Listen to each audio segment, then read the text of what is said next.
আমরা দেখছি যে ওনার নাকি ভিসা নবায়ন হয়েছে। কিসের? শূন্যের উপরে বসবাস। কোন কাগজের মধ্যে ভিসা নবায়ন হলো? That was not a valid document. জানো পররাষ্ট্রনীতির কথা দীর্ঘদিন আপনারা বলে আসছিলেন, আসলে সেই পররাষ্ট্রনীতি থেকে কোন দিকে আসলে যাওয়া উচিত বা যাচ্ছে, আমাদের মানসিকতা আসলে কি? আপনার কথা মনে হচ্ছে শুধুমাত্র নতজন পররাষ্ট্রনীতির কথাটা আমরা শুধু বলতাম। খোদ সরকারে যারা ছিলেন তারা কি বলতেন? আপনি যদি ওবায়দুল কাদের, তাদের পার্টির ইমিডিয়েট পাস্ট ক্ষমতাসীন দলের সেক্রেটারি জেনারেল ছিলেন, জেনারেল সেক্রেটারি ছিলেন ওবায়দুল কাদের, তিনি কি বলতেন? তার পররাষ্ট্রমন্ত্রী কি বলতেন? বলতেন দিল্লি আছে তো আমরা আছি। বলতেন আমরা আছি তো দিল্লি আছে, এবং দিল্লিকে ম্যানেজ করা হয়ে গেছে। তো এই যে একটা সরকার যখন বলে দিল্লি আছে আমরা আছি, সেই সরকার কি জনগণকে সার্বভৌম মনে করেছে কখনো? বা নিজের দেশটাকে কি সার্বভৌম দেশ হিসেবে গণ্য করেছে? একটা সার্বভৌম দেশের অন্যতম শীর্ষ মন্ত্রী এবং ক্ষমতাসীন দলের জেনারেল সেক্রেটারি, তিনি যখন বলেন যে তাদের পেছনে দিল্লি আছে এবং দিল্লি আছে বলে তারা ক্ষমতায় আছে এবং তারা আছে বলে দিল্লিও আছে, তো এই যে প্রকাশ্য অবস্থান, আমরা তো সেদিনই অফিসিয়ালি আমাদের সার্বভৌম চেতনার প্রতি তারা যে অপমান করেছে, যে জুতো মেরেছে আমাদের, তখনই তো আমরা নিঃসন্দেহে এটার প্রতিবাদ করেছি, কথা বলেছি। কিন্তু এটা তো শুধুমাত্র বিএনপির বক্তব্য, সারা দেশের মানুষ প্রতি পলে পলে প্রতিটি মুহূর্তে তারা অনুভব করত কিভাবে আমাদের ওপর এক ধরনের দাসত্ব চাপিয়ে দিচ্ছিল বিগত সরকার। এবং তৎকালীন পদ্ধতি কথাগুলো পুরনো, কিন্তু আবার মনে করিয়ে দিতে হয় এই কারণে যে সেটা হচ্ছে যে আপনার তৎকালীন প্রধানমন্ত্রী শেখ হাসিনা, তিনি প্রধানমন্ত্রী শব্দটা এই কারণে আমাকে বলতে হয়, কিন্তু প্রধানমন্ত্রীর চেয়ারটা তো দখল করেছিলেন, ভোটে না জিতুক হোয়াট এভার, তো she occupied the chair of the prime minister.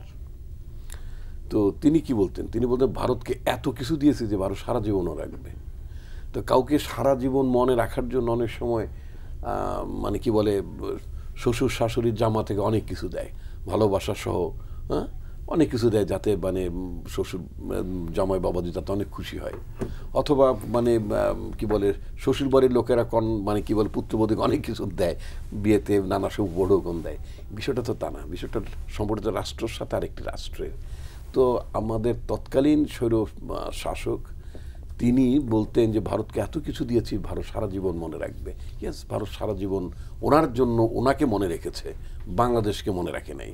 ওনাকে মনে রেখেছে, ওনার শি হ্যাড নো পাসপোর্ট, কারণ ওনার পাসপোর্টের তো ওনার যে লাল পাসপোর্ট ছিল, উনি তো she didn't have green passport, so far I understand. উনি যখন ফ্লাই করেছেন তখন তো তার একজন নাগরিকের দুটো পাসপোর্ট, সবুজ এবং লাল দুটো পাসপোর্ট থাকার তো কোনো জাস্টিফিকেশন নাই, থাকার কথাও না।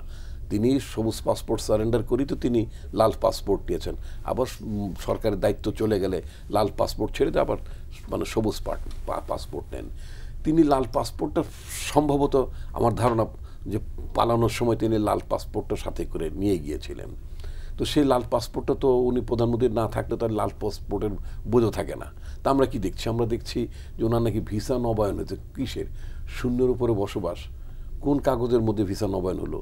That was not a valid document. So without having any valid travel document, I don't understand যে ইন্ডিয়ান অথরিটি কিসের ভিত্তিতে কিভাবে তার ভিসা নবায়ন করলো। তো সব কিছু মিলিয়ে যেটা ওই যে মনে রাখার কথাটা আমি যেটা বলছিলাম, যে বাংলাদেশের সাবেক স্বৈরশাসক শেখ হাসিনাকে ভারত নিঃসন্দেহে মনে রেখেছে যে এত কিছু দেওয়ার বিনিময়, তার জন্য বাংলাদেশের জনগণ যখন তাকে ফেরত চাচ্ছে তখন তাকে প্রত্যার্পণ করছে না, বরং বর্তমান জনগণের আকাঙ্ক্ষায় যে সরকারটি এখন ক্ষমতায় আছে, দেশ পরিচালনা করছে, তাকে নানাভাবে বিব্রত করা, নানাভাবে অসহযোগিতা করছে।